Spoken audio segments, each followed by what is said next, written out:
دعوت اسلامی کے شعبے حج و عمرہ کے تحت سندھ کے شہر حیدرآباد کے علاقے لطیف آباد میں قائم مرکزی جامع مسجد میں حج سیشن کا انعقاد کیا گیا، جس میں حج پر جانے کی سعادت پانے والے اسلامی بھائیوں سمیت مقامی اسلامی بھائیوں اور ذمہ داران نے شرکت کی۔ سیشن کا آغاز تلاوت کلام پاک اور نعت رسول مقبول سے ہوا۔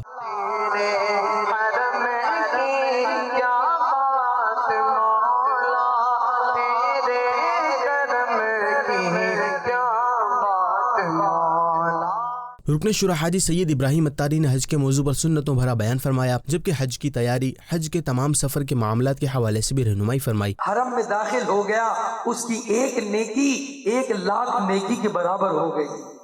حج پہ جانے والوں، تم کس قدر قیمتی ہو گئے، تمہیں اس کا اندازہ نہیں ہے۔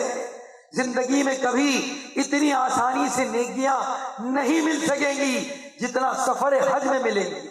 حج سیشن میں نگران مجلس پاکستان نے بھی اسلامی بھائیوں کو احرام باندھنے کا طریقہ، مناسک حج، عمرے کا طریقہ، آداب حاضری، مکہ و مدینہ میں حاضری کے آداب سمیت حج کے متعلق دیگر ضروری احکام بھی سکھائے گئے اور انہیں حج سے متعلق دعوت اسلامی کی موبائل اپلیکیشن کے حوالے سے بتایا اور اسے ڈاؤن لوڈ کرنے کی ترغیب بھی دلائی۔ اس سیشن میں شرکت کرنے والے اسلامی بھائیوں نے دعوت اسلامی کی کاوشوں کو سراہا اور اچھی نیتوں کا اظہار کرتے ہوئے مدنی خبروں کو اپنے تاثرات بھی دیے۔ ماشاءاللہ بہت اچھا لگا اور بہت اچھی معلومات ہوئی ہمیں۔ یقین ہے اس بات کا کہ یہاں سے جو سیکھ کے جا رہے ہیں انشاءاللہ تعالی حج کے موقع پہ ان کو بہت کام آئے گا۔ اس طریقے کے پروگرام ہوتے رہنے چاہیے جس سے لوگوں کی اصلاح ہو۔ حج سیشن کے اختتام پر صلاۃ السلام پڑھا گیا، جبکہ دعا کا سلسلہ بھی ہوا۔ رکن شورا حاجی سید ابراہیم اتاری نے اسلامی بھائیوں میں امیر اہل سنت کی تصنیف کردہ کتاب رفیق الحرمین بھی تحفے میں پیش کی۔